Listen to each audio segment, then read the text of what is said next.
الحمد لله رب العالمين الرحمن الرحيم مالك يوم الدين إياك نعبد وإياك نستعين اهدنا الصراط المستقيم صراط الذين أنعمت عليهم غير المغضوب عليهم ولا الضالين آمين.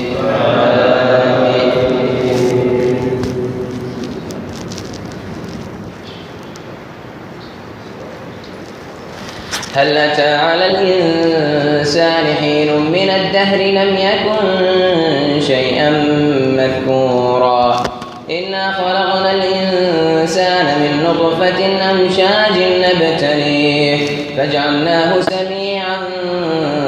بصيرا إنا هديناه السبيل إما شاكرا وإما كفورا إنا أعتدنا للكافرين سلاسل وأغلالا وسعيرا إن الأبرار يشربون من كأس كان مزاجها كافورا عينا يشرب بها عباد الله يفجرونها تفجيرا يوفون بالنذر ويخافون يوما كان شره مستطيرا ويطعمون الطعام على حبه مسكينا ويتيما وأسيرا إنما نطعمكم لوجه الله لا نريد منكم جزاء ولا شكورا إنا نخاف من ربنا يوما عبوسا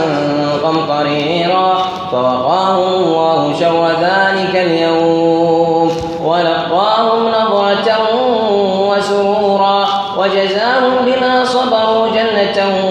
وحريرا متكئين فيها على الأرائك لا يرون فيها شمسا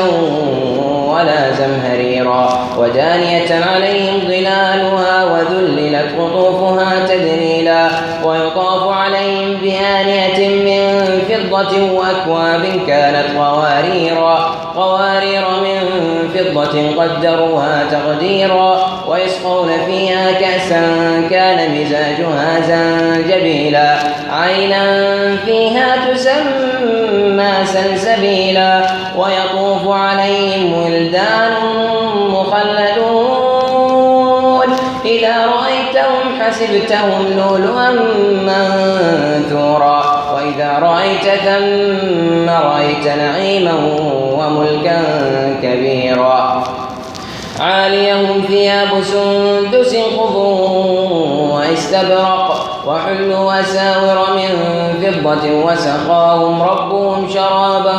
طهورا إن هذا كان لكم جزاء وكان سعيكم مشكورا إنا نحن نزلنا عليك القرآن تنزيلا فاصبر لحكم ربك ولا تطع منهم آثما أو كفورا واذكر اسم ربك بكرة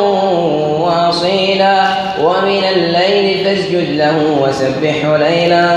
طويلا إن هؤلاء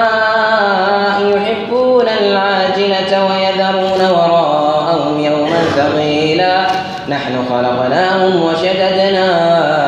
أسرهم وإذا شئنا بدلنا أمثالهم تبديلا إن هذه تذكرة فمن شاء اتخذ إلى ربه سبيلا وما تشاءون إلا أن يشاء الله إن الله كان عليما حكيما يدخل من يشاء في رحمته